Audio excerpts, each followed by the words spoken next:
You do it like a pre-runner truck and just put it slanted in the bed. Yeah, that is true.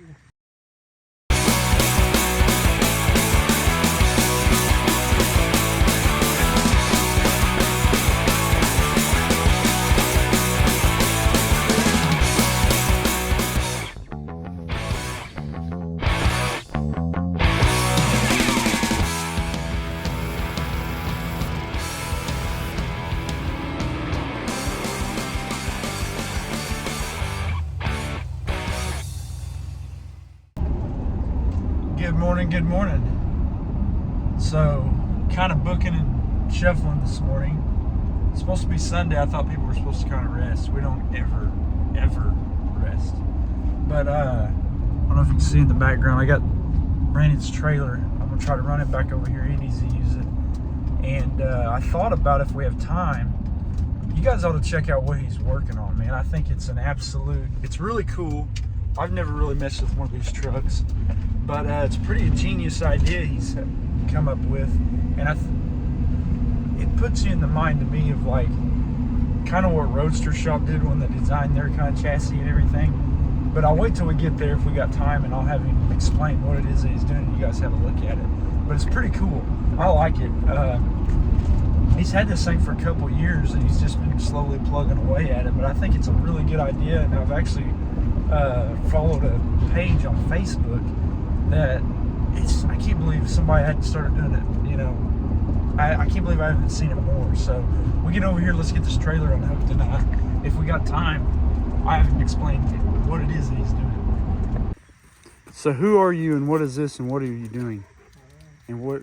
My name's Brandon, and this is a Junkie 59 Apache pickup.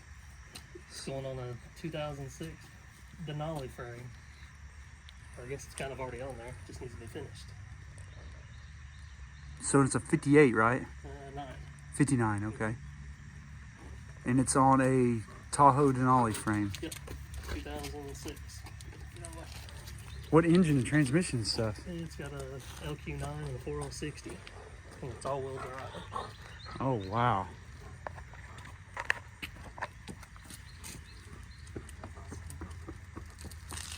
So it has all the independent front suspension.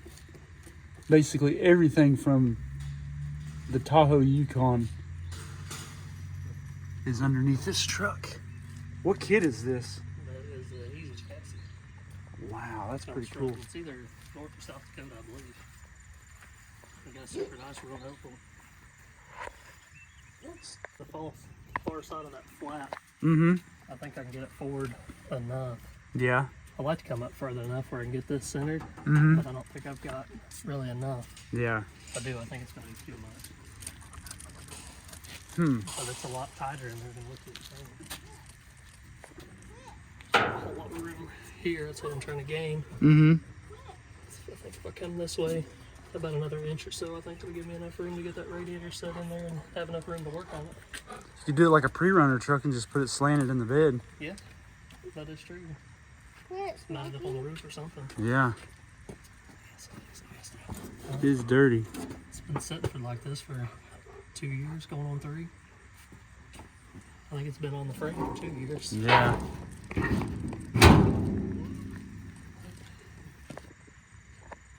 So when he got this truck, it had the 70s model axles in it, like out of a K5 Blazer, and an MP203 and a Turbo 350 and stuff.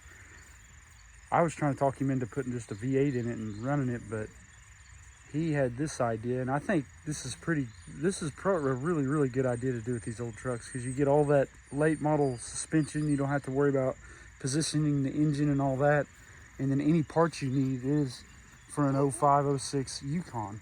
So like, it's kind of a no-brainer, really. Maybe you're running down the road and something breaks, you can go to O'Reilly's and get whatever you need. Yeah, and it's like, if any of you guys ever driven one of these, I guess I'm getting older, but they ride a whole lot better than the old trucks do. Having an independent or at least full spring rear end would probably still haul plenty. Oh yeah. I mean, I ain't gonna be hauling the fifth one or No. nothing. Something put the spell behind it. Shouldn't be too much of a problem. Yeah, I mean, it'll haul 5,000 to 6,000 pounds. And I've still got the factory receiver hitch, still bolt up. Yeah. everywhere it needs to, so I won't have to make nothing. Yeah, it really is. It's kind of a no-brainer. A lot better suspension design.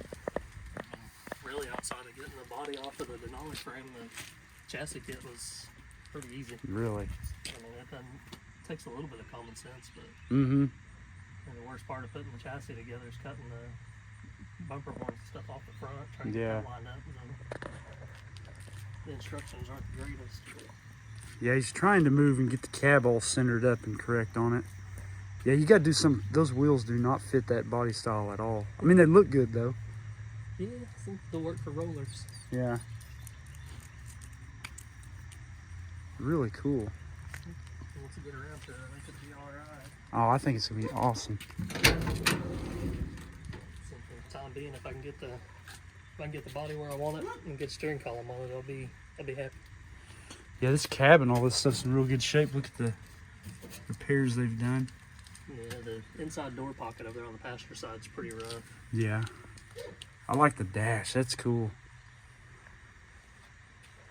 Yeah, I think it'd be kind of cool to cut the floor pan and stuff out and do like what they've been doing, but I think that's a little bit out of my pay grade. What is it that they've been doing? Well, they've been cutting with the firewall and then putting just the cab over the Denali firewall. Oh, yeah. They're using the dash and the whole 9 yards out of their stuff. Yeah, but I like this way better. Like, that's one thing I don't care for, because I've seen them do this with the square body, and they put the dash out of the new truck, and like, that's one thing I like about keeping the old trucks is keeping all the dash and the seats the way it is, you know, and changing everything else.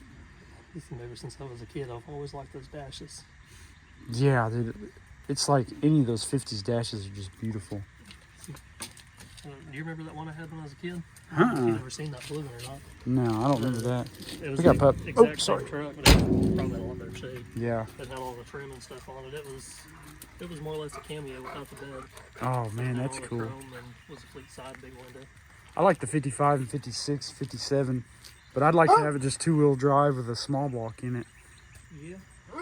So you have some good lines. And the cab's doesn't look like it's, don't they get bad right here too? Yeah. This one's in really good shape. Yeah, overall it's pretty solid. I mean, the front clip's garbage. So I bought a new hood. Where's this bad in the box over here? What's that? You said the box is bad on it. It's in the pocket for the hinge. Oh, It's okay. on the inside. It's in pretty rough shape. They must have cut that out of another door and put on there. Pretty good though. I like that. Especially for the time. Yeah. Because they don't, that's the thing you got to realize, they didn't have panels back then. Yeah, and I've got new doors and I've got new fenders, but from what I gather, those doors are probably going to be throwing the trash worthy. Yeah. I wouldn't mess. They don't fit worth crap. I like the way it looks. Yeah, definitely don't have to worry about anybody door dinging it. No, and there's something about it, just looks like it's fresh out of a field. It's definitely been that. But I think it sat in Bristow for a long time, and then I bought it out of Fort Smith.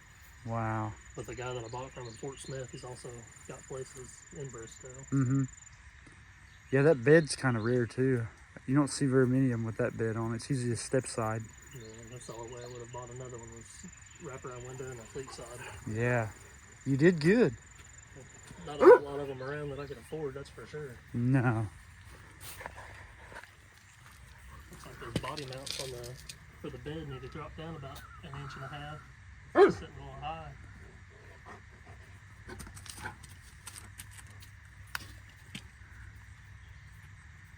Yeah, this is the way to go, man. That's kind of my plan, is to leave the outside of it beat up and get the interior and stuff situated and the chassis all fresh. Might use it to replace my crew cab for a while. There you go. Just drive it. So if any of you guys is wondering how well this stuff fits something like this.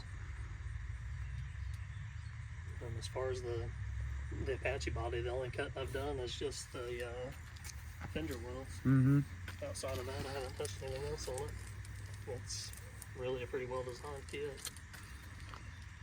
What's a kit like that cost? I think this would have been maybe pre-COVID when I bought it. I don't remember, but I think it was 16 or 1700 bucks. Which, I mean, if you got all the extra steel and the talent, I mean, it wouldn't take much to replicate. But yeah, sometimes though you got to pick and choose what you really want to do. yeah, I mean, by the time you cut all the steel and go buy the steel and beat it back and forth, it's not enough for me. It was well worth it just to buy the kit and be done with it. Yeah. Because I'm not much of a metal fabricator by any means. I can make stuff work, but it's never pretty. Yeah. So might as well pay somebody else that's done the homework and got a CNC table. And Oh yeah. so it's all nice stuff. It's not made out of somebody's backyard. It's a really nice kit. Yeah. Yeah. At first, when you started this, I was like, "What are you doing?" And then it's starting to come together. Yeah, it's coming around. Looking pretty good. So I don't know if looks like I'm gonna have to drop that bed down a little bit, but I do. It might end up in the tires. Yeah. Because it looks like the body line on the bed's sitting about an inch or so higher than the. I think the tire size is about right, but it's just that wheel. If it had like a white steel wheel or something else. But yeah, I think I know what you're saying. So get the window sills for it, because I'm sure water's getting all in that cab. Mm-hmm. It's used to sitting outside. It's tried and true. That's what I say. I don't think it's I don't think it's gonna hurt it any. No, so I really wish I still had that blue one I had when I was a kid. Yeah. It's probably in a lot better shape than this. But I'll have to find some pictures of it. So essentially that sums up this video here. Brandon got this truck probably about, I would say, roughly 4 years ago. He started just with a standard junkyard pickup and had the idea to put this body on a Yukon frame. So it's kind of like where he started, how the progress went. These are the pictures that we have of the project. Like this started even back before I got my channel, so it's been a slow build. But man, he's really turned it around, and that chassis swap kit has really made it work out pretty good. It's really a very good idea to get all that modern drivetrain and suspension and really help out the antiquated ride quality of these trucks, and just, you know, it's just going to be better all the way around. So I hope you guys like it. Hit that like, hit the subscribe, and I hope you like more of these truck builds.